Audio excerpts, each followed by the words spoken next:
नमस्कार सभी को। हिंदी रत्नाकर चैनल में आप सभी का हार्दिक स्वागत है। आज मैं उपस्थित हूँ कक्षा 6 की हिंदी पाठ्य पुस्तक अक्षरा का पाठ 3 लेकर, जिसका नाम है आप भले तो जग भला। तो इस पाठ में लेखक ने कहा है कि हमें केवल अपने से ही संतुष्ट नहीं होना चाहिए, हमें दूसरे के विचारों का भी सम्मान करना चाहिए। यदि हम दूसरों के साथ अच्छा व्यवहार करेंगे तो वे भी हमारे साथ अच्छा व्यवहार करेंगे। एक विशाल कांच के महल में न जाने किधर से एक भटका हुआ कुत्ता घुस गया। हजारों कांचों के टुकड़ों में अपनी शक्ल देखकर चौंका। उसने जिधर नजर डाली उधर ही हजारों कुत्ते दिखाई दिए। उसने समझा कि ये सब उस पर टूट पड़ेंगे और उसे मार डालेंगे, क्योंकि उसमें उसका प्रतिबिंब दिखाई दे रहा था। अपनी शान दिखाने के लिए वह भौंकने लगा। उसे सभी कुत्ते भौंकते हुए दिखाई पड़े। उसकी आवाज़ की ही प्रतिध्वनि उसके कानों में जोर जोर से आती। प्रतिध्वनि माने जो तुमने आवाज़ की है वो लौट कर आना। आखिर वह उन कुत्तों पर झपटा। वे भी सब उस पर झपटे। बेचारा जोर जोर से उछला कूदा, भौंका और चिल्लाया। अंत में घस खाकर गिर पड़ा। कुछ देर बाद उसी महल में दूसरा कुत्ता आया। उसको भी हजारों कुत्ते दिखाई दिए। वह डरा नहीं, प्यार से उसने अपनी दुम हिलाई। सभी कुत्तों की दुम हिलती दिखाई दी। वह खूब खुश हुआ और कुत्तों की ओर अपनी पूंछ हिलाता बढ़ा। सभी कुत्ते उसकी ओर दुम हिलाते बढ़े। वह प्रसन्नता से उछला कूदा, अपनी ही छाया से खेला, खुश हुआ और पूंछ हिलाता हुआ बाहर चला गया।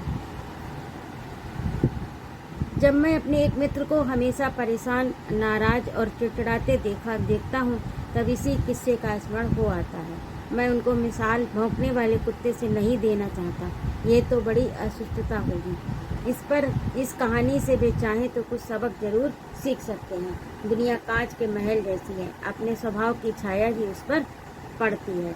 आप भले तो जग भला, आप बुरे तो जग बुरा। यानी आप जैसे होंगे वैसा ही संसार आपको दिखाई पड़ेगा। अगर आप प्रसन्न चित्त रहते हैं, दूसरों के दोषों को न देखकर उनके गुणों की ही ओर ध्यान देते हैं, तो दुनिया भी आपसे नम्रता और प्रेम का बर्ताव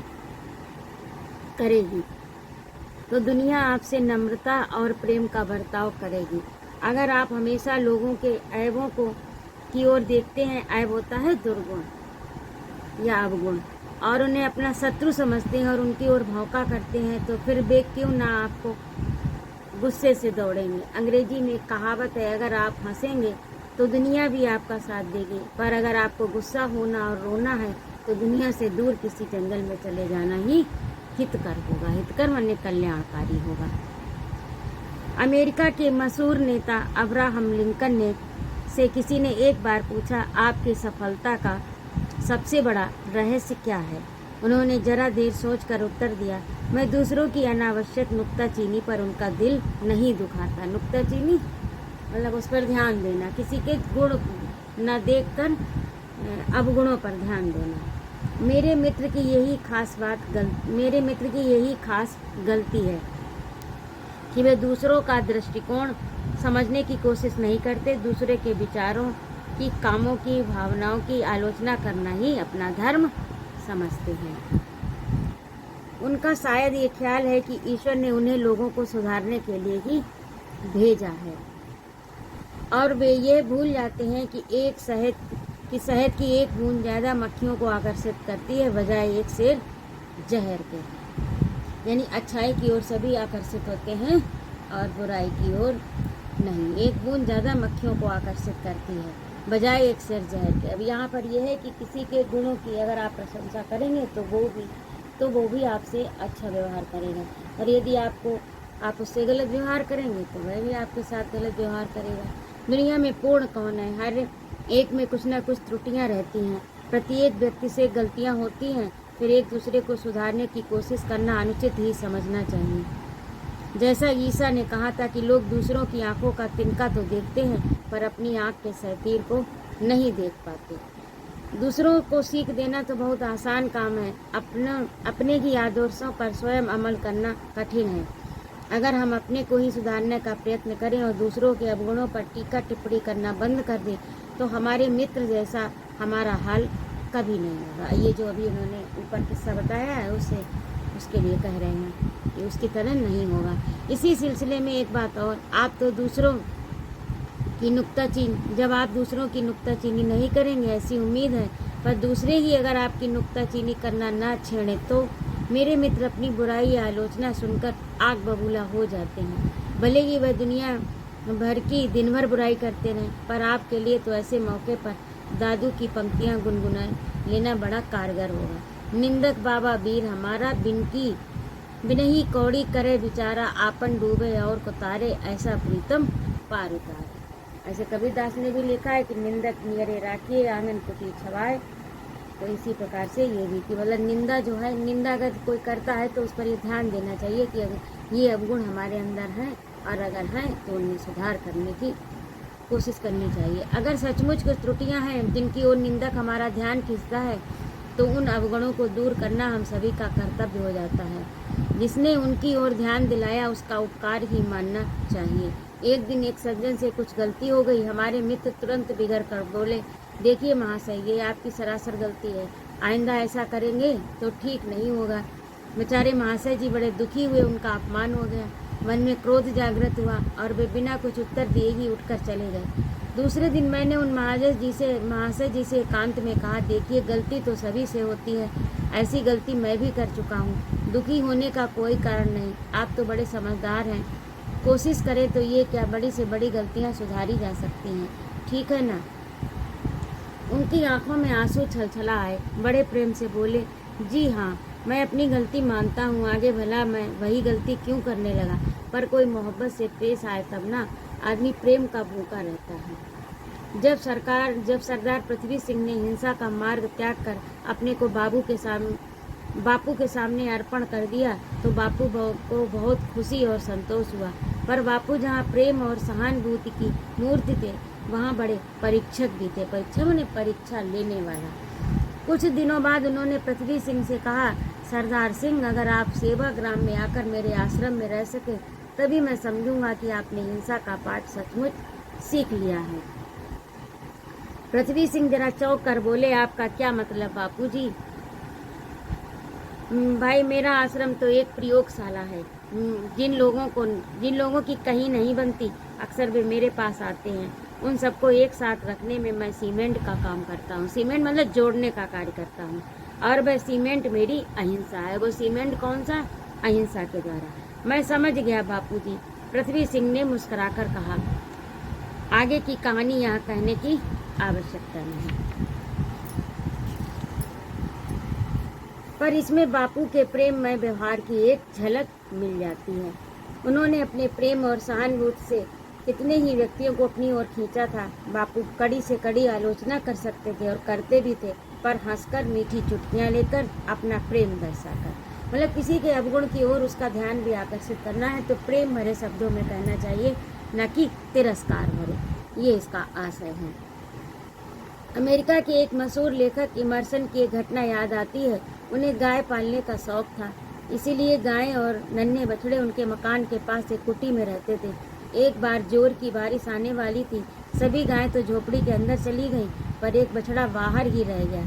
इमर्सन और उनका लड़का दोनों मिलकर उस बछड़े को पकड़कर खींचने लगे कि वह कुटी में चला जाए, पर ज्यों-ज्यों उन्होंने जोर से खींचना शुरू किया, त्यों-त्यों वह बछड़ा भी सारी ताकत लगाकर पीछे हटने लगा। बेचारे इमर्सन बड़े परेशान हुए। इतने में उनकी बूढ़ी नौकरानी उधर से निकली। जैसे ही उसने तमाशा देखा, वह दौड़ी आई, अपना अंगूठा बछड़े के मुंह में प्यार से डालकर उसे झोपड़ी की तरफ ले जाने लगी।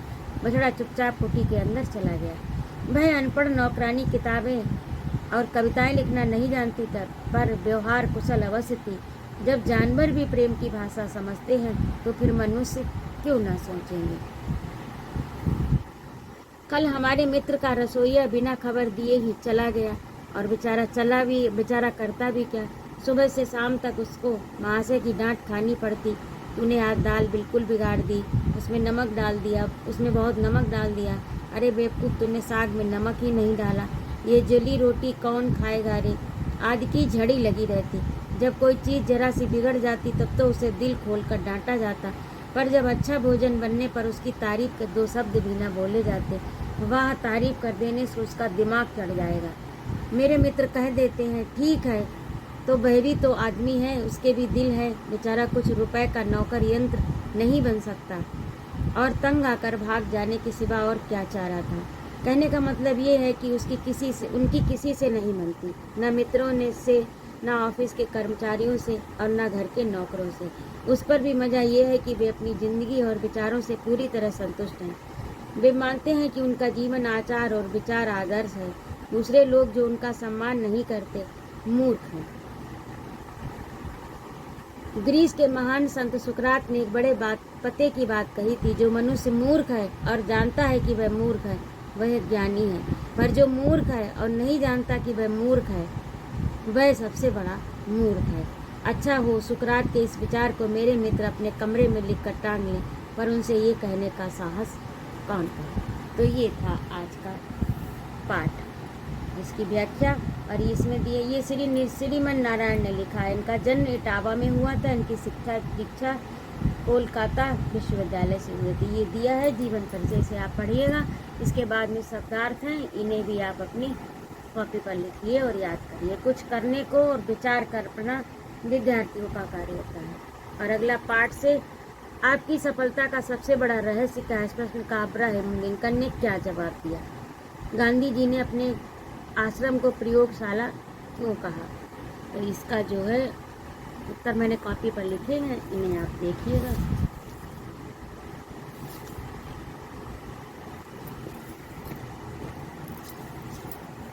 ये है आपका पाठ 3, आप भले तो जग भला का अभ्यास करें।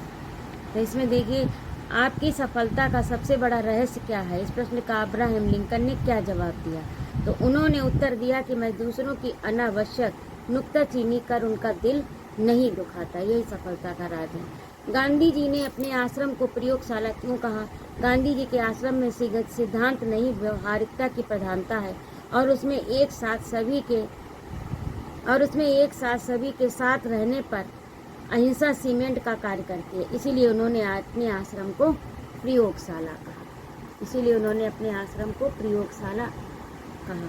पाठ के शीर्षक आप भले तो जग भला का क्या आशय है। पाठ के शीर्षक का आशय है कि आप जैसा दूसरों के साथ व्यवहार करेंगे वैसा ही पाएंगे। अगर आप भले हैं तो ये संसार भला है, यदि आप भले नहीं हैं तो ये संसार भी भला नहीं है। नीचे दी गई पंक्तियों का भाव स्पष्ट कीजिए। पहला है, दुनिया कांच के महल जैसी है, अपने स्वभाव की छाया ही उस पर पड़ती है। जैसे अभी आप मेरे पिछले इसी पाठ में पढ़ा है ना, कुत्ते वाली कहानी से उन्होंने उदाहरण दिया है। जिस प्रकार दर्पण में अपना चेहरा जैसा है वैसा ही दिखाई देगा, उसी प्रकार संसार में हम जैसा व्यवहार करेंगे वैसा ही प्रतिफल में हमें प्राप्त होगा। और अगला है, अगर आप हंसेंगे तो दुनिया भी आपका साथ देगी। आशय इसका है कि दुनिया रोने वालों के साथ नहीं, हंसने वालों के साथ है, ये इसका आशय है। शहद की एक बूंद ज़्यादा मक्खियों को आकर्षित करती है बजाय एक सेर जहर के। तो इसका है, कई दुर्गुणों की अपेक्षा एक सद्गुण मनुष्य को प्रभावित करता है। और अगला है आपका, लोग दूसरों की आंखों का तिनका तो देखते हैं पर अपनी आंखों के सहतीर नहीं देखते। तो इसका आशय है लोगों के साधारण दुर्गुण आसानी से दिख जाते हैं पर अपना असाधारण दुर्गुण भी दिखाई नहीं देता, बड़े से बड़ा अवगुण भी नहीं दिखाई देता। अब अगला है, भाषा की बात में मुहावरे का अर्थ सहित वाक्य प्रयोग। पहला है, टूट पड़ना। टूट पड़ना का अर्थ होता है हमला करना। इसका वाक्य प्रयोग है, भारतीय सैनिक शत्रु सेना पर टूट पड़े। दूसरा है, दुम हिलाना। दुम हिलाना खुशामद करना। अफसरों के आगे सभी कर्मचारी दुम हिलाने लगते हैं। और अगला है, दिल दुखाना यानी कष्ट पहुंचाना। इसका प्रयोग होगा, किसी का दिल नहीं दुखाना चाहिए। और नुक्ताचीनी करना, दोष निकालना। अधिकांश मनुष्य दूसरों में नुक्ताचीनी करते हैं। आग बबूला होना यानी क्रोधित होना। नौकरानी से प्याली टूट जाने पर मालकिन आग बबूला हो गई। और चुटकी लेना, मजाक करना। गांधी जी आश्रम के लोगों की चुटकी लेकर हंसाया करते थे। दिमाग चढ़ना, घमंड होना। प्रशंसा करने से लोगों के दिमाग चढ़ जाते हैं।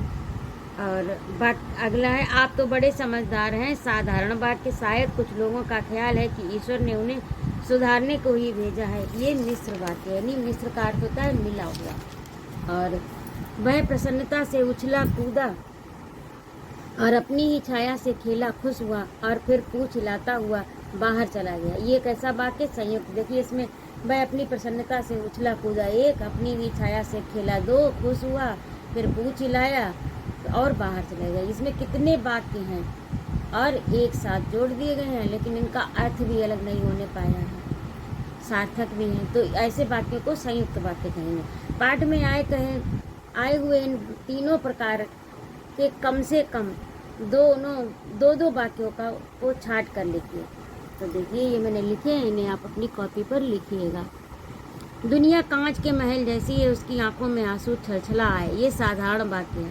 मैं समझा कि ये सब उन पर टूट पड़ेंगे। वे मानते हैं कि उनका जीवन आचार और विचार रहित है। ये दो वाक्य पूछे गए, तो ये दो हैं, का और का।